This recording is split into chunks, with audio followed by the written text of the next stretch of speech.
Hey everyone, welcome back to On a Water Break, the podcast where we talk about everything you and your friends are talking about at rehearsal on a water break.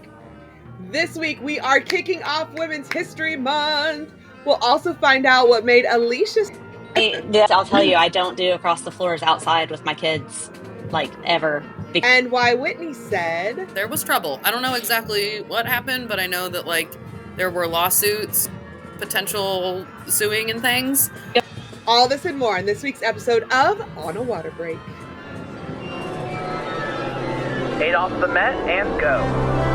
Welcome to On a Water Break, the podcast where we talk everything marching arts. Everyone, bring it in. It's time for a water break. Hey everyone, it's Jackie, and this is our first episode for Women's History Month. Nicole and Ricardo did a great job during Black History Month. That roundtable of Black female band directors was amazing. If you don't listen to all of the amazing episodes for Black History Month, make sure you definitely go back and listen to them right after this one. Before we see who's on the sidelines this week, though, go subscribe, hit the notifications on your favorite listening app, write us a review, share this with a friend, make sure everybody's listening to our water break. If you got a question or a good topic to talk about, make sure you email us at onawaterbreakpodcast@gmail.com. Or you can find us on social media, DM us if you want to be on the show. We even have a form now to fill out if you want to be a guest. So we love, love, love having people on the podcast. Make sure you check that out at our link in bio on our social media. All right, let's see who's on the sidelines this week. This is an all-female panel, starting with Trish. Hello, hello. Hey there, how's it going? I'm doing well. How are you? I'm good. Nice to be here with everybody. I know. It's so nice to be here with all these beautiful faces. Yes. Alicia. Hello. I'm so happy to be doing an episode with you, Jackie. I haven't seen you in so long. Same. It's been a while. And Whitney. Hi, guys. How's everybody doing? Good. I was just saying, It's been a long time since I've been on. Well, it's been a while since I've been on, too. And, I think it's been, twice as long since we've been on together. So this is going to be such a blast. Oh, my gosh. It feels like a little family reunion. Oh, that's for sure. So I know you are all so excited for the incredible guest who is set to inspire us all in our next segment. If you didn't already know, her name is Denise Bonfiglio. She is a pioneering force in marching arts with over 50 years of experience transforming drum corps and winter guard. From her early days with the iconic 27th Lancers to her transformative work with groups like Santa Clara Vanguard, Denise has not only redefined performance, but also mentored countless artists along the way. Now, I know, Trish, you are excited and you have all your questions ready to go. And Alicia, yeah, I love talking to Denise. She's such a sweetheart.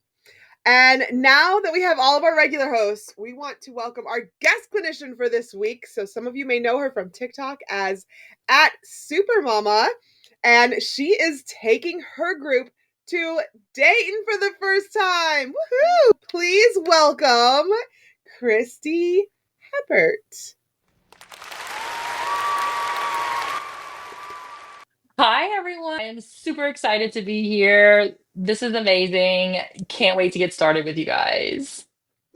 Okay, so I know we follow each other on TikTok. Just side Yes, we note do. for for all of our listeners out there. So I know you've listened to some of the podcasts before. Are you ready for your 32 count life story? And I think I'm just gonna go on the fly with this. I mean, I thought about it. I never verbalized it yet, so this will be it'll be a dry run. I'm ready. All right, you'll get 8 off the mat. Let's go for it. I am Kristi Hebert. I'm from a very small town in South Louisiana, and I was in color guard when I was in high school. I actually loved it. I joined a winter guard when I got to college, and a couple years in high school. It was one of the first few in South Louisiana. I started teaching at a very small K through 12 school, and I found a set of flags in the PE room while I was teaching PE. And I said, we have to have a color guard here. The school did not even have a band. That's how I got started coaching. It was 20 years after I put a flag down, I picked another one up. Yes. And it's even easier than riding a bike, right? Wait, what's that? It's even easier than riding a bike, right? Absolutely. Absolutely. So, Kristi, before we get into the news, a little birdie told me that you are very nervous to take your kids to WGI for the first time. And you may not know this, but this panel just happens to be a huge wealth of knowledge on that topic. So, we've all taken groups in various sizes, shapes, and forms. So, we got you, girl. So give us your questions, your fears, your hopes. We will do our best to help you and all of the other instructors out there who are listening, who might be taking their groups to a big show for the first time. Yeah, so I went the past 2 years, I went to Dayton as a spectator, and I offered as many kids on my team that wanted to come with me and just watch for the experience. So I'm thankful I was able to do that with some members of my team. However, stepping on the mat to compete is a whole different ball game. And we're not new to competing, but we are definitely new to WGI, and it is very scary. As a director, I feel a little bit like an imposter sometimes because I don't really know. The rules are a little bit different than our local circuit, and I'm learning as I go. But my ultimate goal is just to make sure I'm giving them every advantage possible because I don't want any of my inefficiency or lack of knowledge to be any reason why they're not successful. So as an instructor, that's hard. And then in my area, I mean, we're down in South Louisiana and there's not a whole lot of world class. I mean, I do have a lot of friends that I can reach out to, thankfully, but we're trying our best. We are trying our best, that is for sure. What school are you at, Kristi? So the school is Homa Christian. It's a pre-K through 12th grade school. And we've had guard for about 10 years there. Like I said, we started guard before we even had a band, which was really easy to convince administration because the vice principal's daughter was interested. So she was like, sure, let's add another extracurricular activity. We didn't even have a football team. We were just spinning flags. So it's really great that they allowed that opportunity at school. We have been through elementary teams, cadet teams, varsity, JV. We've done it all because we're so small. Everybody wants to be involved at our school, which is a good thing. And it's really good if you can get those kids in third, fourth, and fifth grade interested in flags before they have time to try out for cheer or, something else that could pull them away from this. So I've been really lucky in that respect that we do get our girls really early, which is great. What regionals are you taking them to this season? So we went to Gulfport last weekend or 2 weeks. Yeah, last weekend. It was a disaster, believe it or not. So, oh, really? Yeah. Not only did we get a 2-point penalty on time for a massive prop that is obnoxious. That was all my idea, so I take the blame on that one. Not only did we get the 2-point penalty, we damaged the floor of the gym with our prop because it was so huge. My gosh.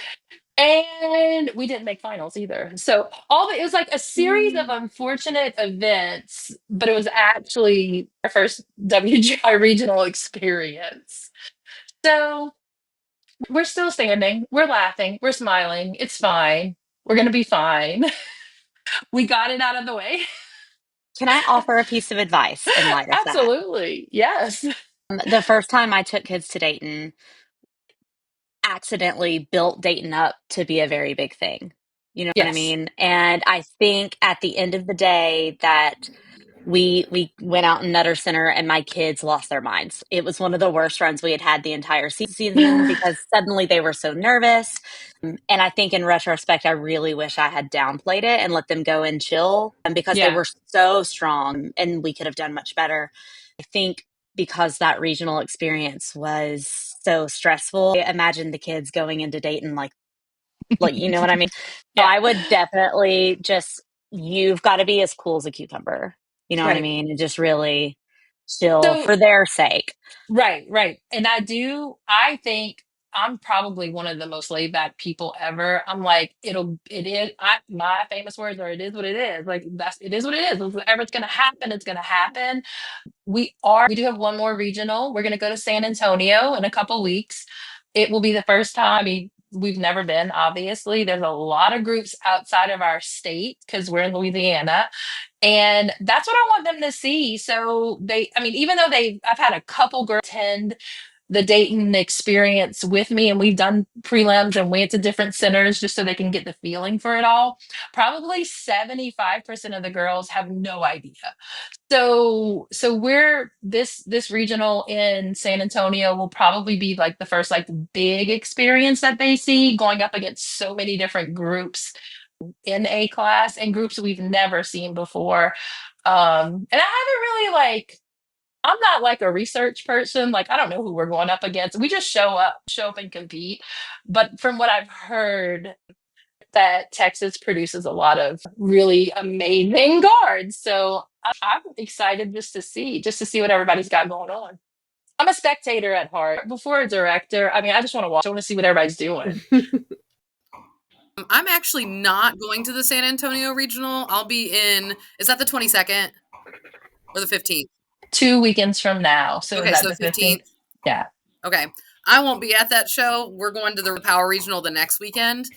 But I'm actually, do you remember what school it's at? I'm going to look it up because I don't even remember. I don't even know that information. Okay. I'll be right back with you. And then I can give you some pointers. But yes, there will be a lot of A-class color guards there because we are overflowing with A-class here. So. Oh, we're the same That's what way I in Missouri. There's so much A-class. So maybe you guys would know about this. So when I noticed how many guards there are actually registered for championships, is this a normal number? Like, is that a normal number what we're seeing now? That's the A class Absolutely. always?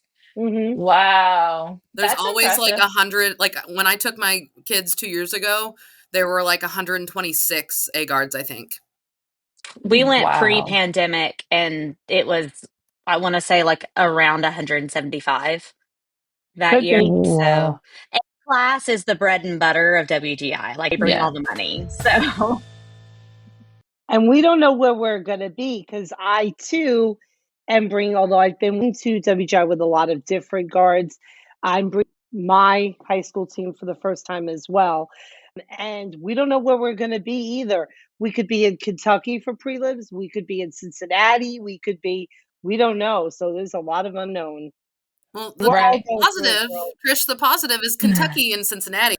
Really close. They are. So, yes, you're going to be out there for prelims for sure. Right. So, Kristi, the competition's actually at Northeast ISD, their sports gym, which is actually where Crossman did spring training for many, many years when I was teaching them. So we were in that arena. It's a good sized arena. I've never been to a competition there. We've only rehearsed there, but it looks, I mean, there's bleachers on all sides. And I mean, for Central Texas, it looks like a big arena. Yeah. On here. I mean, it is a good sized arena, but I've never done a competition there. But actually, TECA championships are there a month later. So I will be there after you. Gotcha. Well, our prop is our main concern whenever we're at a different venue because it presents some challenges. It is very large, it's heavy, and it's awkward to get in and out of doors. And we do our due diligence to make sure that we're within the guidelines of measurements. We just had some logistical issues that made our parents a little bit slower this time. So we're hoping that the prop is half the battle for us right now. And as much as I want to kick myself, it does add enough that we're keeping it. We're keeping the prop. It's happening. It's the huge. next It's huge. couple years, you're going to be like, no props. Never at all. I love props. But here's the thing. I feel like there will be a time when I can look back and say, we rolled that prop like to all of those shows, and it definitely was worth it. It was worth it. I mean, we've had a few, injuries, but it's fine. I want to totally change the topic now. I want to know about your social media because you have quite the following Yes. over on TikTok for sure. What? So yeah. Tell me about Okay. this. What would you like to know? Okay. So first, this is I did not intend this account to be a color guard account. This was my personal TikTok page. I both of my sons are heavily involved in social media. One of them makes a full-time income on social media, and he said Nice. as soon as he started seeing that those color guard videos were taken off, he said this needs to be a color guard page. And he's like, I don't know nothing about it, but this is what the people want. You need to give it to them. And thankfully, the team really was receptive to that.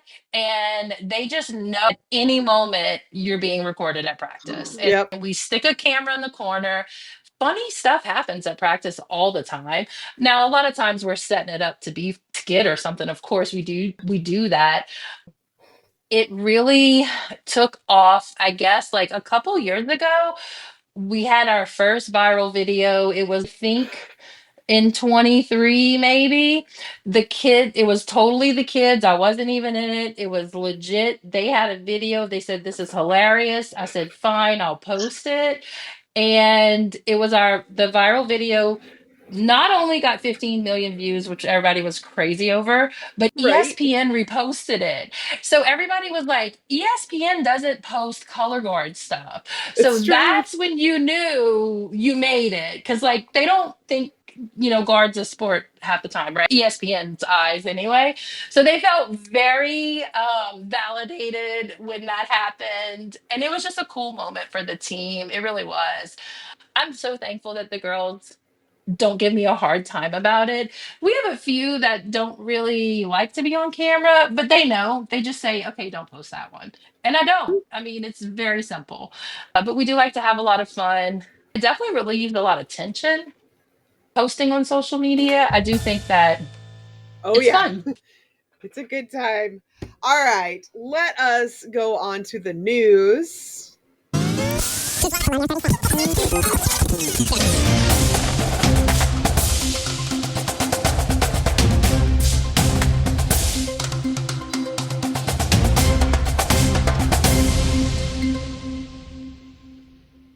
All right, Alicia, I believe you are kicking us off. So, Randall Standridge, a well known music composer, making waves on social media this week in a positive way, though. I actually screenshot the post and made some highlights because I wanted to share, but he was very vulnerable with his audience and shared that he had been struggling with a major depressive episode and really struggling with his mental health. He wrote that he had a depressive episode that lasted 11 months and that he had tried to function as normally as possible. He had commissions due, publisher deadlines to meet, conducting engagements. He had a marriage and friendship and a life to manage, and that he was so far from okay, that he wore a mask. And he talked a lot in his post about wearing that mask, saying that he was fine, saying yes to things, everything's fine. But then he went on to talk about how that mask ultimately for him cracked. And at the end of his post, he said, having a depressive episode does not mean that you are not taking care of yourself. It means that that's the time when you have to take care of yourself even more.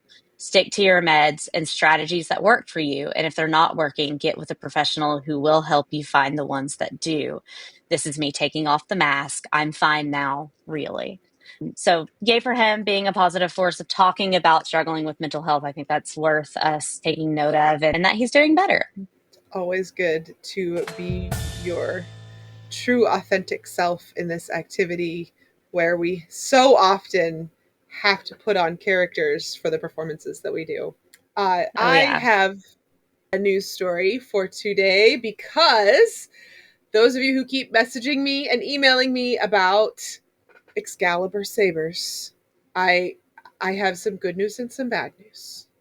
And DSI made posts on their social media that they are not going to be restocking Excalibur sabers.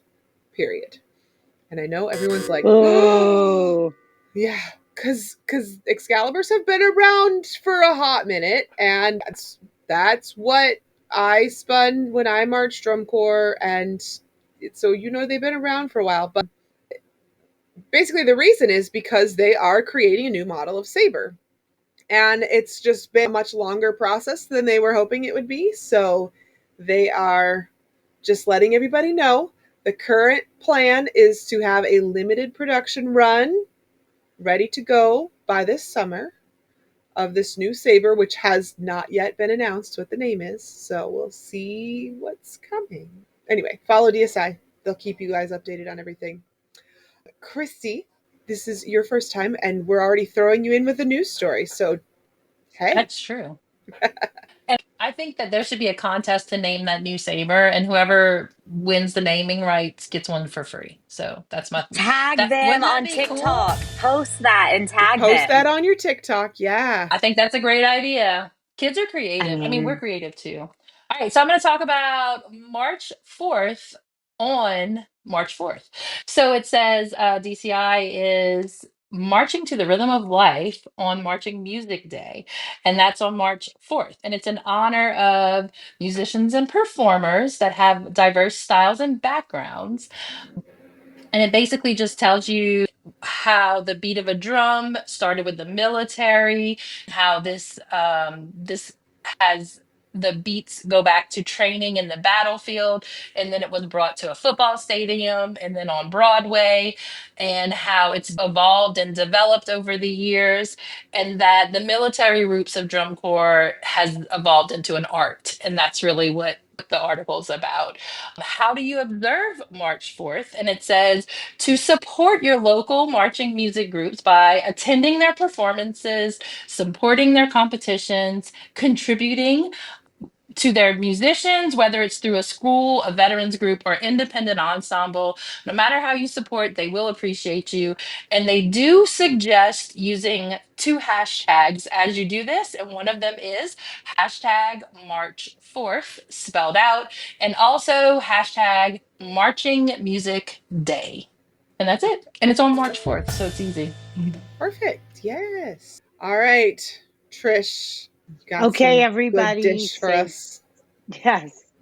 Okay, everybody, save the date.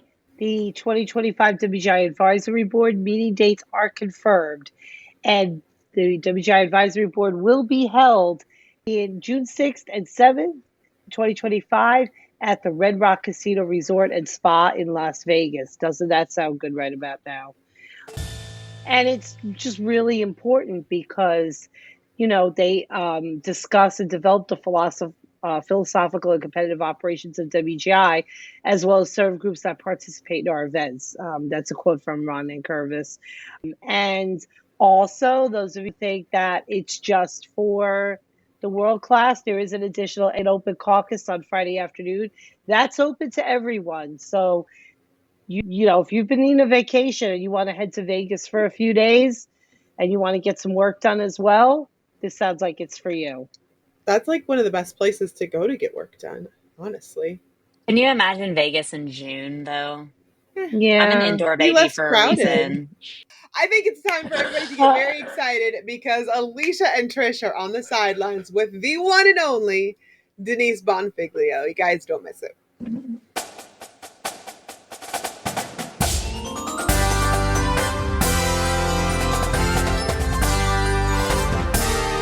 Celebrating its 25th anniversary, Guard Closet was founded as a consignment shop in 2000. Since then, it has grown to become your one-stop shop for the marching arts. Do you need consignment uniforms and flags for your color guard, marching band, or drumline? We have thousands of sets of consignments in stock and ready to ship. Do you need show design and custom choreography? Our designers have years of experience in the marching arts. Do you need to sell your items and clear out your storage areas? We take in more than 600 sets of consignments each year and return hundreds of thousands of dollars to our consigners for their sales. Do you need to have your students order shoes, gloves, and other equipment? We can set up a microsite for easy student ordering of a wide variety of items. Do you need custom costumes or flags? We can help get you great designs from our team through top vendors like Show Day Designs. Have you listened to our podcast On a Water Break? Weekly episodes and bonus content keep you entertained and informed with what's going on in the marching arts. For over 25 years, Guard Closet has been here to help. Check us out at guardcloset.com or follow us on social media.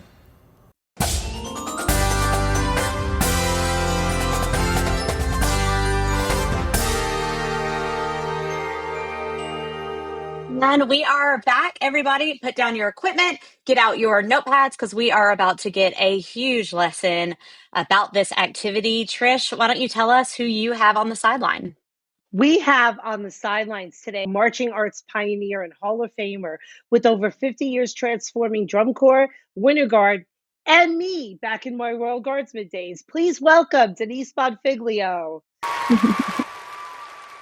Denise, it is such a pleasure having you on the podcast tonight. I mean, who better to kick off Women's History Month first as somebody who just, I go back to my marching days a lot. And now that I'm with my kid, I think back to those days. And I mean, just every time I see you, I think about you walking in the gym in Queens, New York, you and Peggy Twigs and all those people walking in the door. Like, if somebody would have told us then what we were going to learn then and still use now, we'd make $1 million.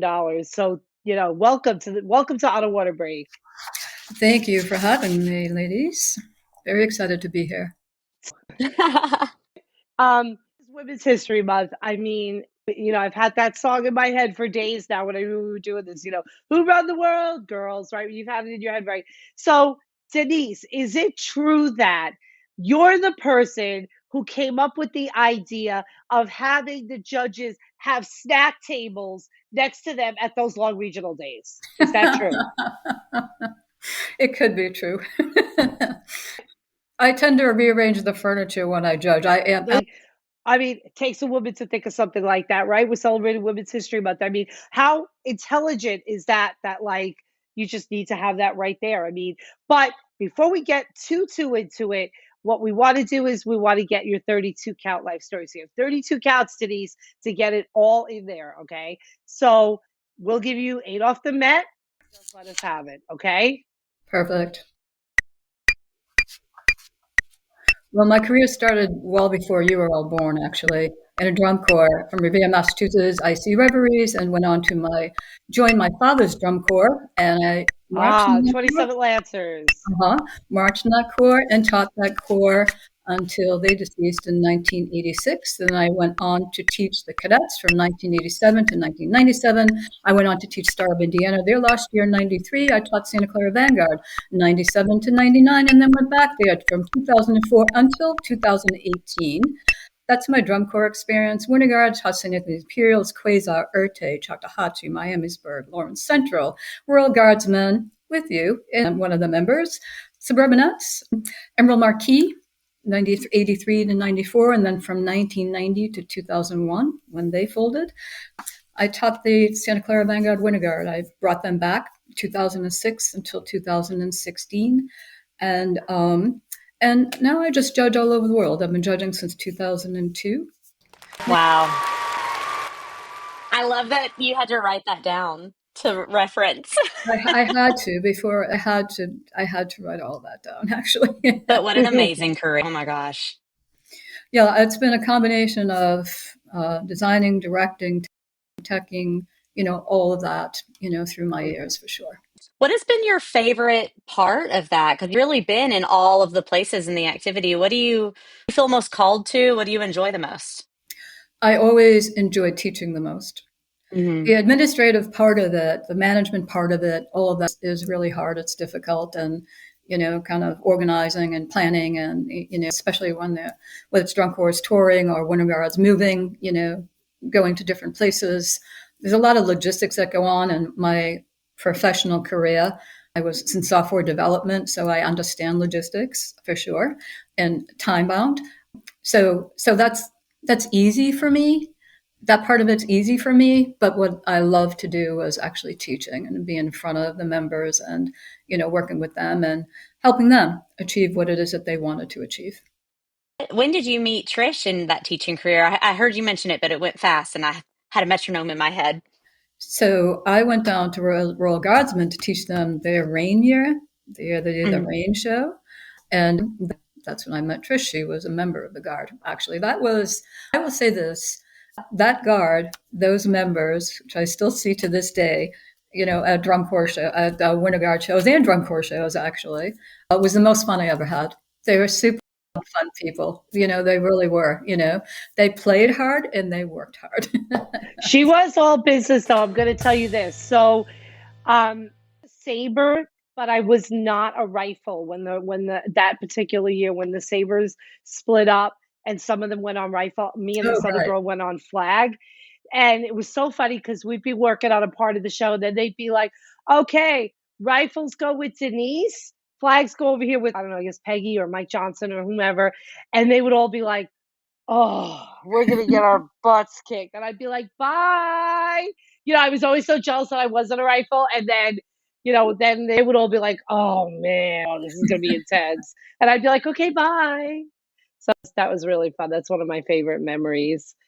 So yeah, it was a mishmash of different people and different talents and all that in that Guard, but the personalities, that were there just made it work and blended together. And we just had a blast. And, the Guard worked really hard at it. So it was good. It was a great experience. It really was.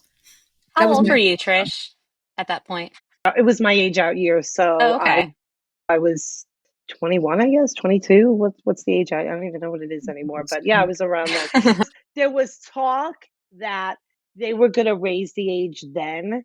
And I was so excited. I was like, I get to do one more year. I get to do one more year. And then they were like, no, they're not doing it. I was like, oh. I feel like that's a rumor every year on tour. Right? You know what I mean? It's just wishful thinking. Exactly.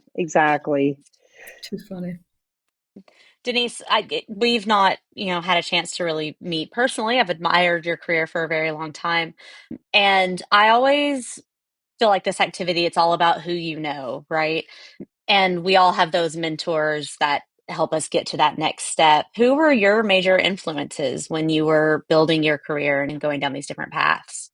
It was more the people I was working with, So I know that you guys had spoken with Ann Fields back in the day. She taught me way back in the day, And, Stephen Kovitz, who's passed, also taught me way back during the day. These were influences in the Boston area, that were truly teaching us to spin and teaching us to move and all that. But having the opportunity to work with Peggy and I grew up together, literally grew up together. She lived up the top of the hill from where I was. Aww. And she was actually the one that taught me how to spin rifle. Peggy was once upon a time a rifle at the beginning of her career. And then she hated the fact that anyone that was left over that didn't want to be rifle, they'd throw on the flag line, and she hated that. So she was determined to change that whole myth around, which she did. So, but her and I, we learned together. We learned, George Zingali. We all grew up together. Mark Sylvester, we all grew up together, and we all kind of learned from one another. And we took the best parts of what we learned from others and made them better, and the worst parts made us better. The screeching and the hollering that happened back in the day, I know I never wanted to teach like that because I hated being treated like that. So I've found in this activity that you tend to learn more from bad teaching habits as opposed to good teaching habits. You forget about them. You forget about how good it was or how you got so good.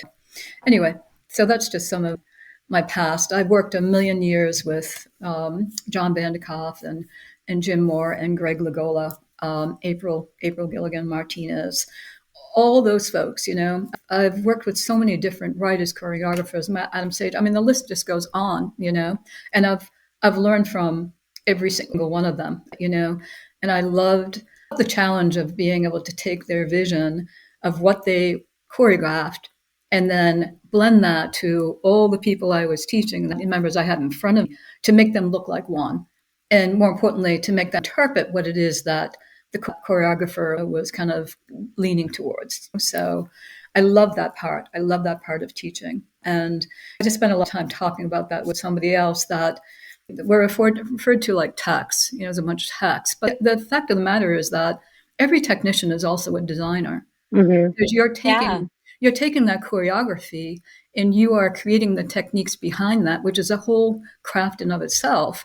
But more importantly, making sure that performers perform that in the manner that the choreographer wanted it to be performed, So it's a whole craft in of itself. It takes years to hone. It takes years and years to understand Mm-hmm. what motivates the body, certain parts of the body, and the energy behind it, and all of that. Yeah. And all of that learning has helped me from a judging perspective, because when I'm looking at something, when I'm looking at skills, I know what it took for them to get to that point. As good as they are issues that they've got, Mm-hmm. and I typically know what they need to do to fix, to make it right, so, and we're not supposed to, our job as a judge is not to be in that position. We're not the teacher. We can only tell you what's wrong, and then you guys are supposed to figure out how to make it work right, so anyway, yeah. There's times when I do step over that line sometimes when I really feel that it's going to help. A lot of the younger instructors that came out of that program and they're just learning. And there are times that I will spend time in critique or whatever and talking to them about different ways to rehearse the guard, different programs to set up to help them. So I do go outside of those boundaries at times, trust me. I loved something you said a few minutes ago that I kind of wanted to circle back to about Peggy. Because my favorite thing about her is she was such a champion for the flag line. I flagged after I was forced to spin weapon for 2 seasons, and I hated every minute of it. So I love what you said about it, and about growing up down the street from her. So is she the person that kind of pulled you into the activity originally? I think, well, my father, actually, he started his career in drum corps. Mm-hmm. And so it became a family thing. I mean, I grew up in drum corps, so that's all I knew from when I was probably 12 or 13 years old. And so that's kind of where I started. And interesting enough, I never marched Winter Guard. I always taught Winter Guard. Even when I was marching drum corps, Wow. I was teaching Winter Guard. Mm-hmm. And that was back St. Anthony Imperial Day, so we're talking the beginning, just before WGI started. Mm-hmm. So I always taught Winter Guard. I personally went into a lot of different individuals. Back in the day, it was a big thing, like INE. I did a lot of individual. I spun rifle all my career, so I was always performing someplace, I'm still performing as a judge, I guess, to this day. Brought back such a deep memory for me just now. I completely forgot about. Yeah, I forgot right? that even existed. Does it still exist? No, I think they got rid of it at DCI. Okay. Just the courts just don't. It was always a nuisance to have to the staff. members Stop missing practice and all that, right? So I think I believe they finally, got rid of the program, unfortunately. So yeah. But anyway, so that's kind of how I started. I started in drum corps and they used to have drill teams back then too. I used to write drill teams and teach drill teams, and so, but I was never on a gymnasium. I take that back. I did an instructor. A couple of years they had the local circuit had an instructor's guard. And it was like crazy. Love that. George Zingale, Jim Vitagliano, Peggy Twiggs, all of us, we all marched, we all performed on the floor, and with some crazy music and stuff, and and we had fun with it. And that was like the highlight of the year, waiting for the instructor's guard to come out. So anyway. Oh my gosh, we need video of that. I don't know if there is any back then, but it's hilarious. I want my circuit to do that so bad. Yeah, that would be fun. I mean, the kids go wild for it because now here they are, all their instructors are now on the floor, and they get to yell at them for dropping a rifle or dropping a flag or whatever, So yeah, it's hysterical. Yeah. Mm-hmm. So talk to us a little bit about breaking into the judging community. I mean, as a woman who had all this wealth of knowledge and experience, were there any challenges? I mean, it's kind of odd because I mean, even myself growing up, in the activity, there was so many girls or women marching and performing, and it would always seem like there was just so few women on the judging panel. Did you face any struggles with that, or was it pretty seamless? Or well, back I guess when I was teaching Emerald Marquis, I was on an instructors panel, that WGI had. WGI had this group of people that were part judges, part instructors, and it was all under Shirley Whitcomb, tutelage, that we were writing the WGI philosophy. We were writing the judges system. So, or rewriting it from originally what it was. And I was a part of that, and I worked hand in hand with Shirley. Every word that was in that book, her and I labored over that. And so while I was still teaching, I was writing and defining, what the adjudication system was all about. And I did that for, I don't know, close to 10 years with her, working with her. So when an Emerald Marquis folded their last year, she said to me, okay, you've written the words, you know the philosophy, you know the system, now it's time for you to put it into work. And I was so surprised my first year judging, and I never thought about the male-female thing, to tell you the truth. I knew that there weren't a lot of women on the judging panels at that time. I never really thought about that. I just wanted to make sure that I could now take this philosophy and interpret it the way it should be interpreted. And that's the biggest issue that, newer judges have, is that we all know the language of teaching, right? When we're cleaning something, when we're working something, we're designing something, we understand what that language is. But now taking that language and putting it into, the judging system. So it's the implementation of it that makes it either a success or a failure for every person that's actually judging, And I was surprised by all of that, how much more difficult it was to be able to communicate, knowing I know what I saw, but now being able to talk about how I saw that as it relates to vocabulary, excellence, composition, repertoire, all that stuff. So that was a challenge. And it was interesting that it's still taking a while, to get more women involved in judging. There are definitely more than there ever has been, which is fantastic, And in fact, to tell you the truth, I think it was maybe 2 years ago. It was the first time there was an all-female panel downstairs in IA in both movement and equipment. So, how old is WGI, right? We're talking 40 whatever years, It took that long. It took that long to get 4 women down there, on those captions downstairs, so. That's amazing. Yeah, it was exciting. It was exciting, just finally, so anyway. And I just think that we're better with numbers. I don't know. We're all, women are just, we're more tactical in nature and, all of that. I'm only joking, but anyway. But I immediately thought of the song earlier, the Girls Who Run the World. That's correct. Yep. We could.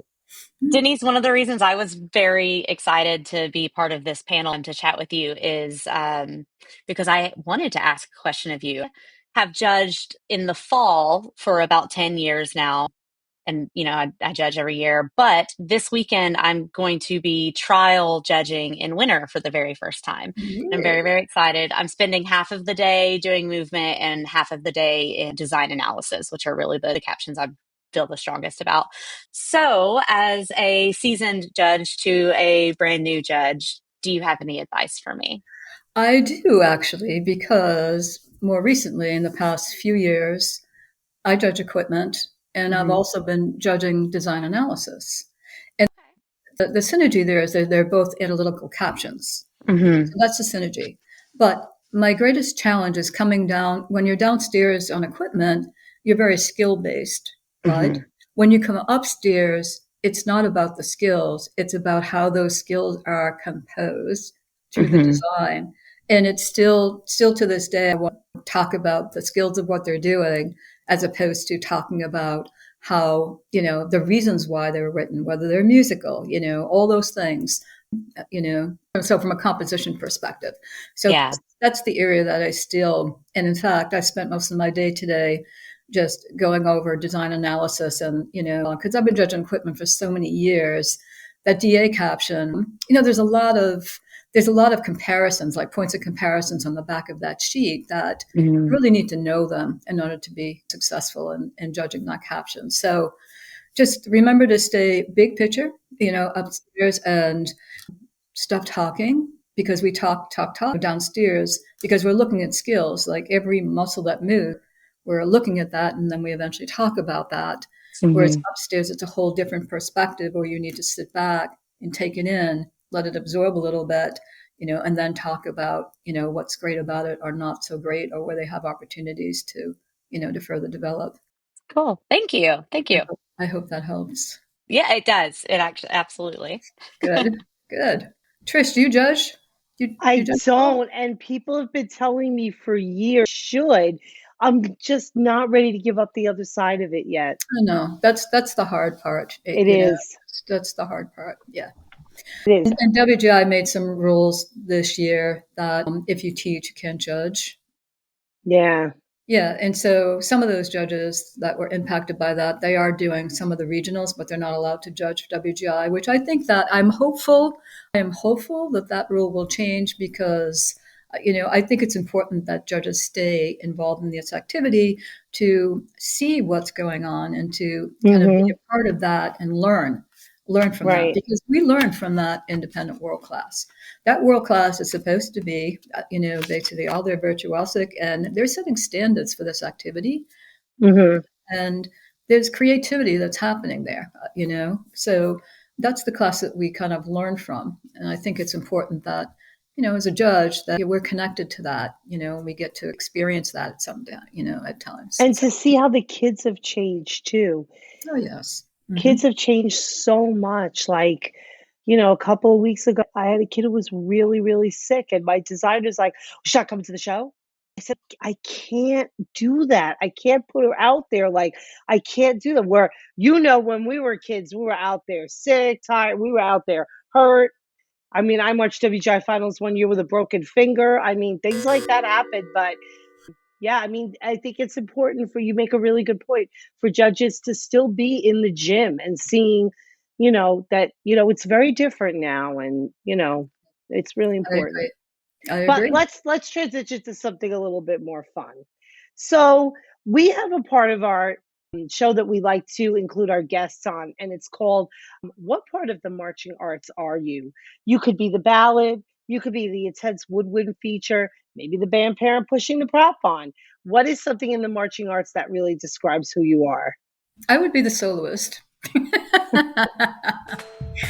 I like that answer. I would be the soloist. Yes, that I can freeform whatever I want. Give me a program. I got it.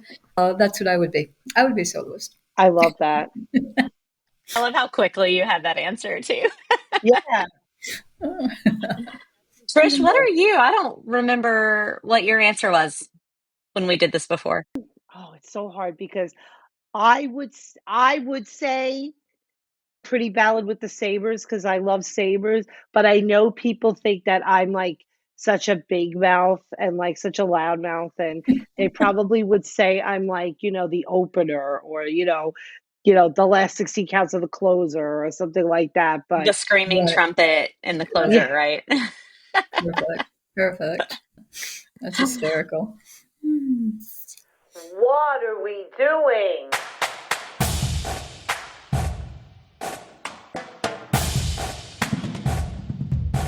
What are we doing?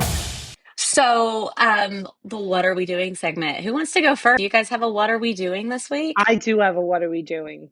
What are we doing? Having to tell people that what are we doing that the announcer has to tell people to sit down at a WGI regional and not walk around during somebody's performance? I watched Indy last weekend, and I know that was a little bit tricky of a setup at Warren Central, because it does look like there's a track around the top. But people were literally walking during, and then I even said it here, I even posted a status, will the person walking around during Lafayette show please sit down? And then the announcer came on and said, I'd like to remind our spectators that there should be no walking around or moving around while a color guard is on the floor. Why does that need to be announced? Like, why does that have to be said? Just do it. Yeah. Just like, it should not have to be said.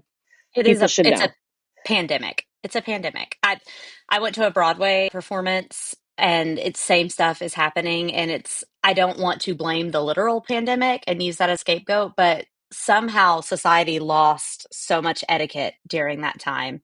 And and that performance etiquette is gone, and it still drives me crazy. Denise, what about you? Do you have a what are we What are we doing? doing when, you're judging a show and a guard doesn't show up and then the whole show stops?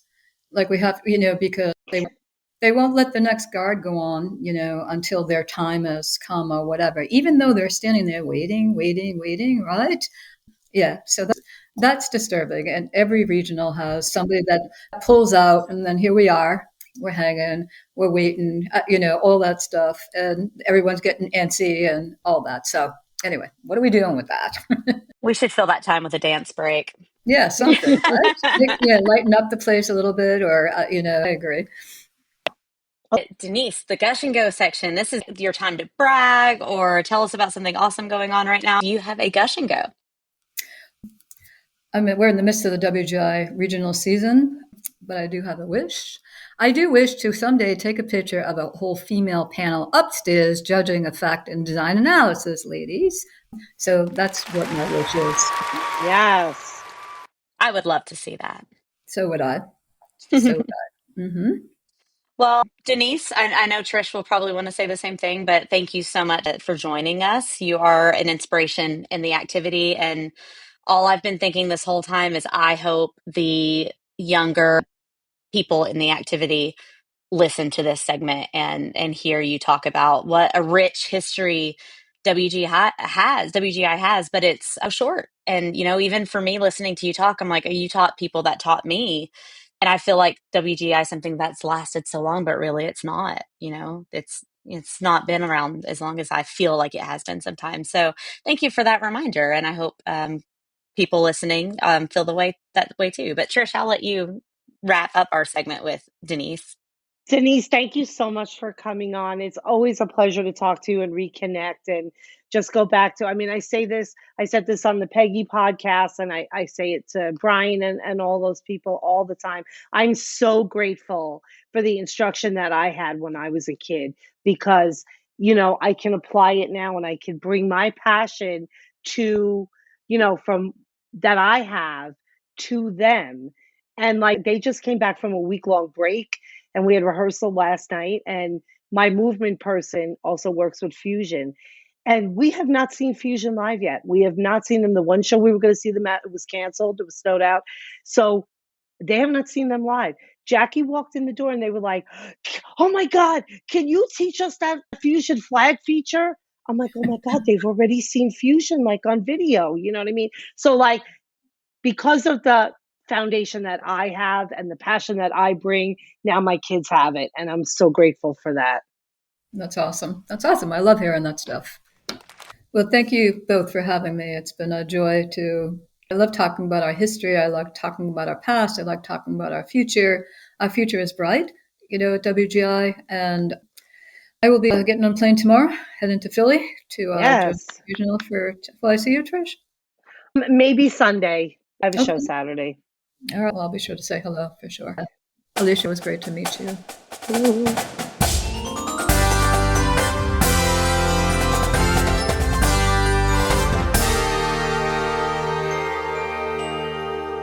Marching by Montez is a visual design business based out of Raleigh, North Carolina, but provides services to ensembles all across the country.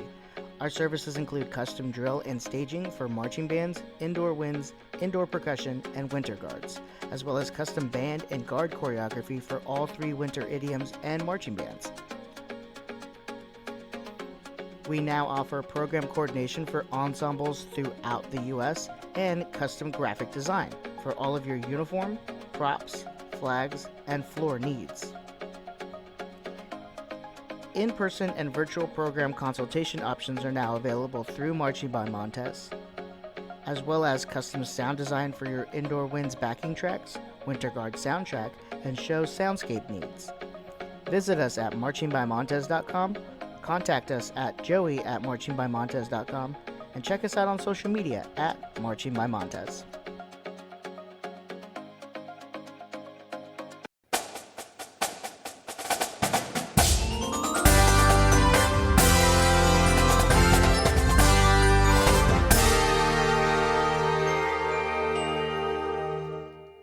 Hey everyone, we are back. Trish and Alicia, let's talk about that Denise interview. It was so good. It So was. good. Just, I'm forever shocked at how vast WGI history is, but how short it is. And that's all I could think about the whole time. I don't know about Trish. I mean, She really goes into like every aspect of the marching arts that she's been involved in, from teaching to being a director to judging. She runs the gamut, and it's it was a really great interview with her. yeah, we need to get her back on at some point and get For more sure. specific with some of her topics because we could learn a lot from her. Oh, I know. I love talking to her. It just makes such a perspective on the whole activity and everything that we've done. Oh man, it's amazing. So everybody needs to know we are starting a new segment called the 60-second tech block.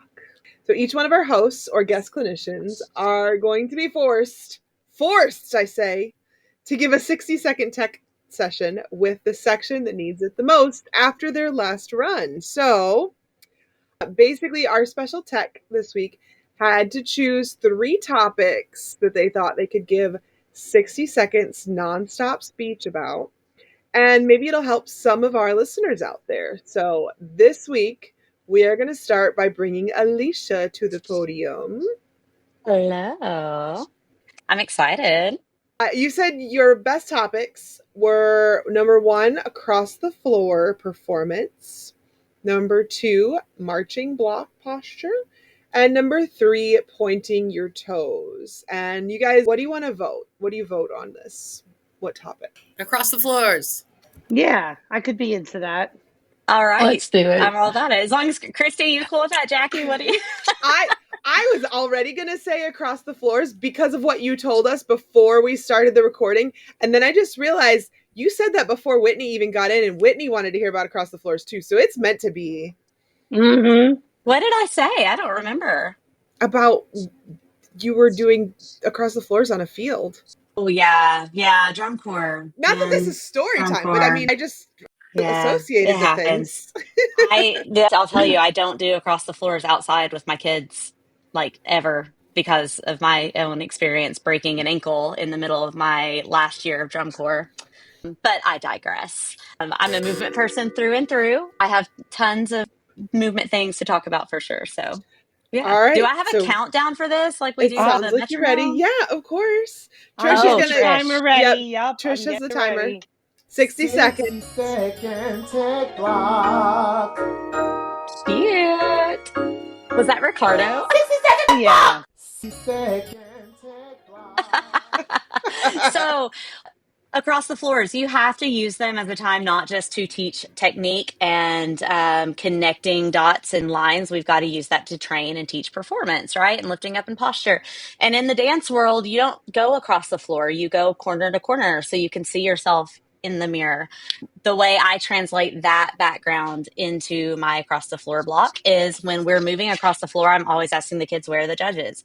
And at all times, we're turning our heads to our judges. So if we're moving sideways across the band room, our judges are going to be up right at the top of the gym. So we're tilting everything this way. And I joke about like, show off your highlighter or what kind of blush do you have on? Let us see that. 20 seconds. So that the entire time we're doing across the floors, no matter what technique we are doing, we are focused on finding those judges, lifting up, being available, and performing, and it will translate to your floor always. Girl, you made it. Ooh, yes. That was pretty good. What do you guys? Yeah. Way to go. What do you guys think? I do the same. Great minds. We're on the same wavelength there.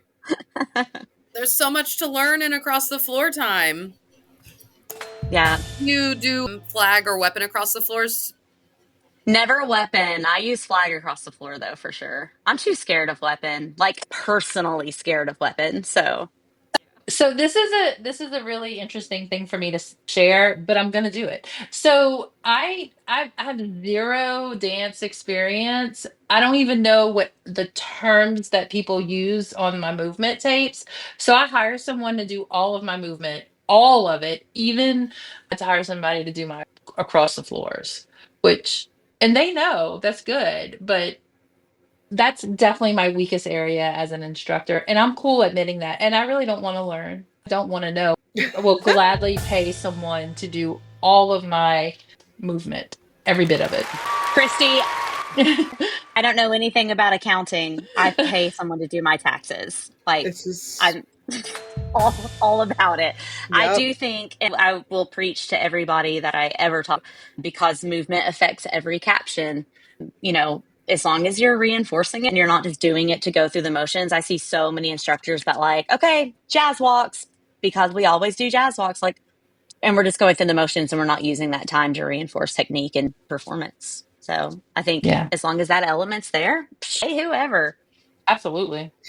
Well, this is the perfect time to talk about what are we doing? What are we doing?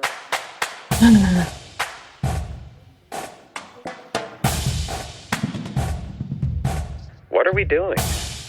I am not supposed to be the first one to go for this, but I'm going to be the first one to go with my what are we doing today, because I want to know what are we doing, not talking about what this prop is in Kristi's show, because for real, how big is it? What Okay. is it? What's going on? So I will tell you the inspiration for the prop, where it came from. Shenandoah, like 2018, 2017, had a platform that rotated at the end of their show. And they all jumped on it and did this really tight flag work. It was beautiful. And when I saw it, I said, we're going to do that. But it's not going to be a square, it's going to be an hourglass. So we built a giant hourglass. I say we, my amazing prop parents built a giant hourglass out of wood, and it's on wheels and it breaks into four. And we never made it to the part where it spins because it's very expensive to get something motorized underneath such a heavy prop that can hold 18 performers. All those logistical nightmares happened. So the prop does not spin, but it does separate. We haven't built it back into the show. It was in the show. We had to take it out. But so here's the deal. The prop is 24 feet by 24 feet by 24 feet by 24 Oh my feet. It's huge. It is gosh. huge. It takes 2 Massive. minutes to set up, and we have to shave that down by 30 seconds in the next 3 weeks, which is challenging. Are you getting your kids up on top of it like you'd planned? And how are Yes. you handling that with the Oh rule? yeah. So we use the prop throughout the show. We're on it and we're off of it throughout the show. And then the ending is a moment where they're all on the prop together, sharing that space super close together.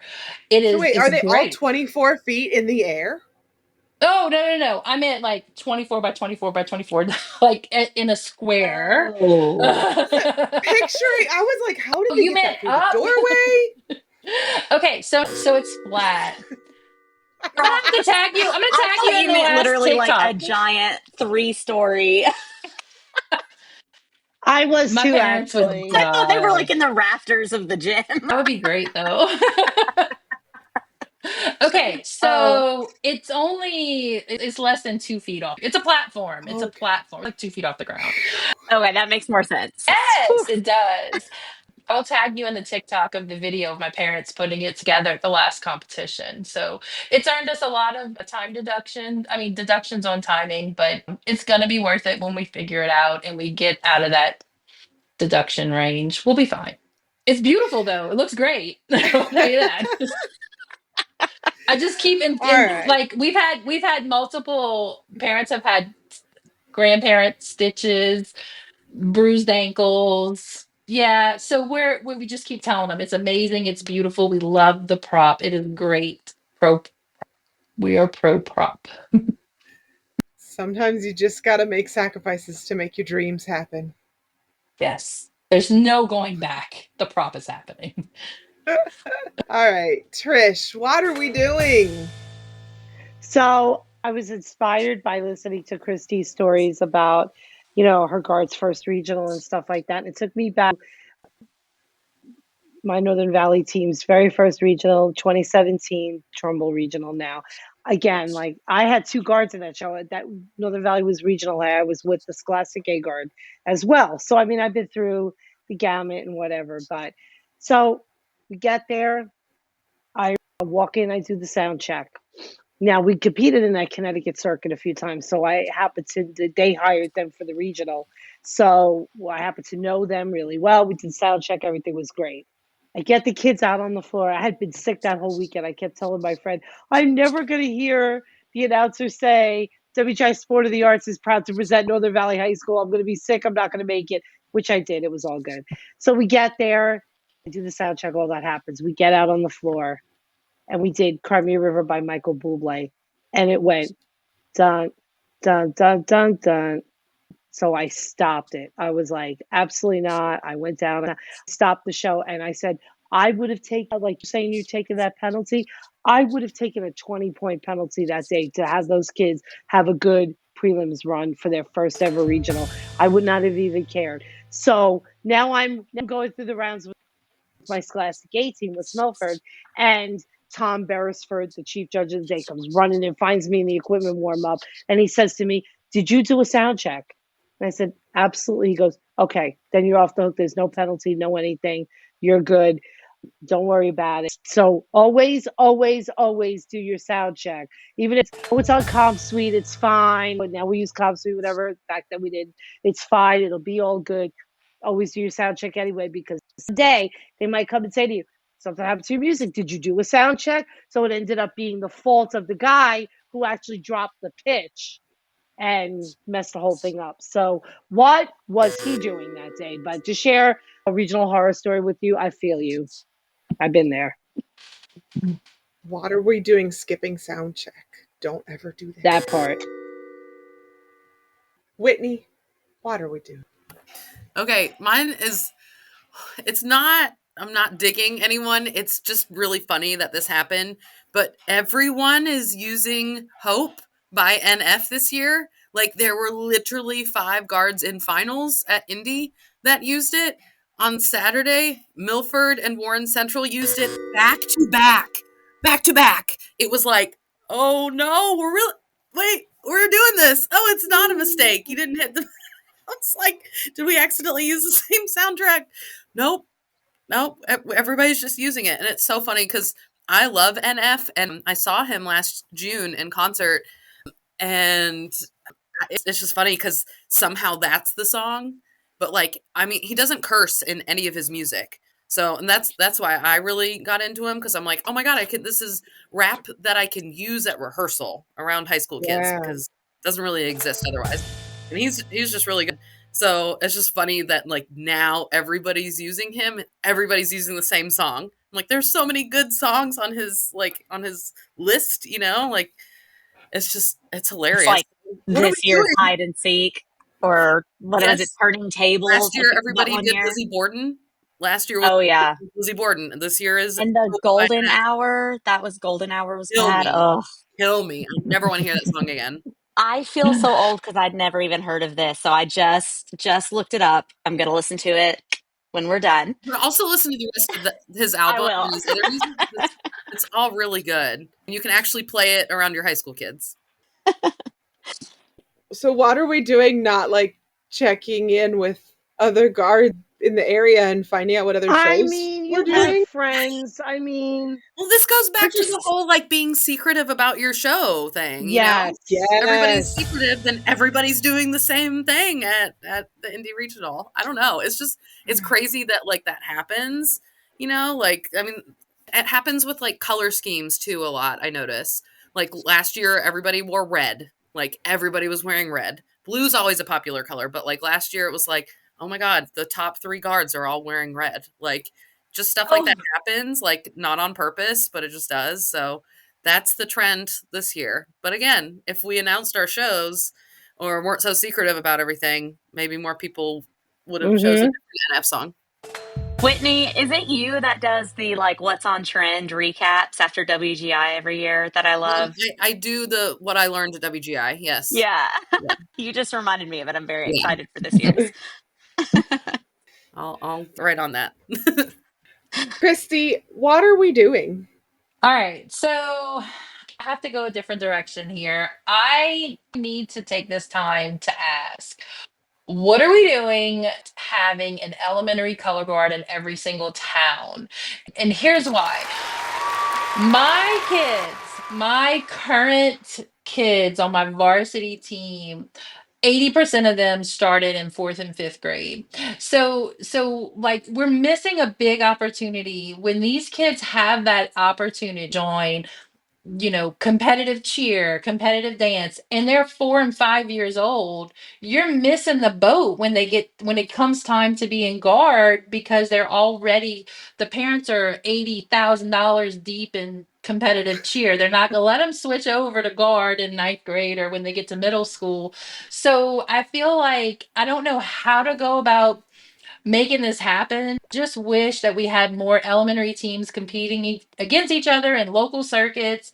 I wish that the cadet level would start seeing more time, like in WGI. I feel like all these other areas are starting so young. We need to jump on that boat, because how awesome would it be for all of your ninth graders to have 5 years experience on flag or even more? I wish we would have had you on a few months ago. We did an interview with Nanette Reamer from Washington Elementary in Uh-huh. Pennsylvania, and she has a elementary school program, and they were amazing. And she's got like 75 kids in the program now. And I'm an elementary school teacher. I'm a kindergarten teacher, Mhm. and I just started. Actually, I had club today. I actually started. Every teacher had to do a club, so I was like, all right, I'm going to do a color guard club. So I have a little color guarded club at my elementary school too. And Nanette and I were just kind of really, brainstorming, and it would have been Yeah, really great. But you should really check that episode out. That I will. was really good. I will. It's something I'm very passionate about because I've seen the benefits of it, 6, 7, 8 years down the road, that my 4th and 5th graders are now finally seniors and juniors. So you're finally getting a feeling of someone who's had all that experience. And even though what they're doing at 4th and 5th grade is super simple, it equates to them being able to handle the equipment so much better because they're so comfortable with it. And it's just another part of something that they can be a part of at school. So I'm trying to snag as many of them as young as I can, because that's how your varsity team is going to grow. And then they get into middle school and they start looking up their own moves online and experimenting. And It's I great. love. Same. What are we doing without elementary school guards? We need those kind of programs. Alicia, what are we doing?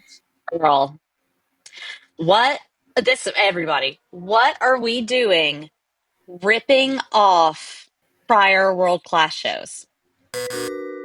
I think there is a big difference between being inspired by something, using a part of something, like Kristi's example of she saw Shoa's awesome rotating prop and that inspired this prop she's using this year. I'm talking about watching video after video of the same show and taking the staging, the music, pieces of choreography, the costuming. What are we doing? Because that's happening in my local circuit this year. And I'm not going to trash talk anybody, but it's also not the first time it's happened. Oh, And when your regional A kids are trying to do a world class show, that is a very, very popular world class show. It's not a good look for you. That's all I got. And they didn't buy the show off of the designer or something. They No. just literally ripped it off. Oh my Yeah. gosh. It's not cute. And the No. drill is what kills me, the staging, because they have about the same amount of kid. The only thing they changed is the prop. They've, altered, and what they're doing works with the song and it works with the theme, but it's no one is sitting in that gym that is any part of this activity. No one's watching that not knowing what they stole from. And that's what it is. At that point, it is stealing. And I could go on and on about intellectual property and who owns a show when the season's over. Is it the designer or is it the school or choreographer, whatever? But at that point, it's stealing, and yeah. Color guard plagiarism is so real. Yeah. And you can't copyright it, like Yeah. when a place I marched, Pride of Cincinnati, took the prop idea, the seesaw proppy thing, the gravity prop from, I mean, they Yes. got in a lot of trouble for that. Like Did they? I always wondered what came of that. There was trouble. I don't know exactly what happened, but I know that like there were lawsuits, potential suing and things. Good for that artist. I mean, I don't wish negative on any Winter Guard program, but good Right. for that artist. Yeah. Yeah. Well, the thing is, like, I kind of felt after seeing Cincinnati and then seeing social media, his anti-gravity thing started popping up, and like his accounts were like getting some more exposure. Like, yes, he was French, I think, right? Did they just assume that just because he was in another country that people weren't going to notice that he had the exact same? Like, there was no effort to make the prop look any different from what his original design was, and that kind of blew my mind. And I just remember seeing that comment on one of the Pride of Cincinnati videos from the artist that said, "That's my prop. Can I talk to you?" I think the whole color guard world saw that and gasped I think so too. collectively. Don't steal. Stealing is bad. My 3-year-old can tell you that. All right, let's switch it up and get over to our guys. Great job, everyone. Set your equipment down. Gush and go. Let's start off with Trish.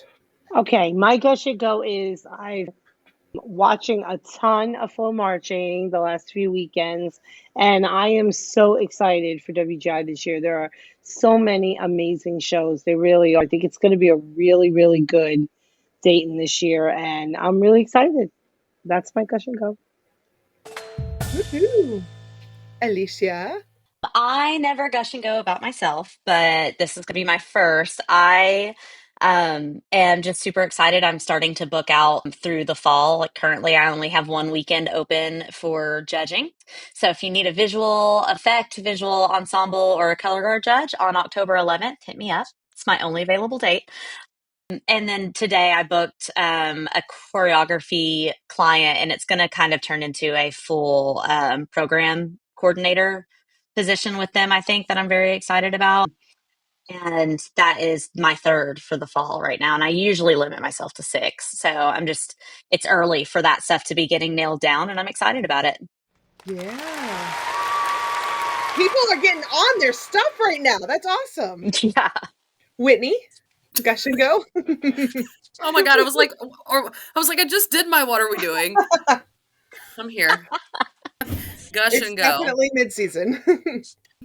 We have the Austin Regional this weekend, and it's on Flow, so watch my kids. That's all. Just competitions. Yeah. Classic. Kristi, what do you want to Gush and Go on about? So my Gush and Go is gonna be follow us on TikTok. And we not only provide amazing and funny and relatable content, I think that a really good way to support other color guards is really just to follow them on social media, comment on their stuff, like their stuff, share it. And that just helps the community grow, because when you get little, you get to squeeze into mainstream. Social media is kind of the way to do that in the color guard world.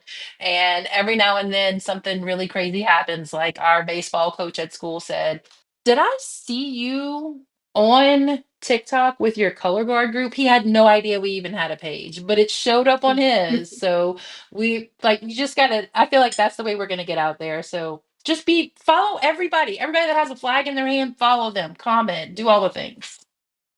I just went to follow, and look, there it is. Woo, new follower. But anyone looking, that's what it looks like. I really don't have that many followers. We really don't. That's not compared to some of these people, but we do have fun. Our page is almost fun. 13,000 people following you. Could you imagine if 13,000 people walked into this room right now and they were looking at you?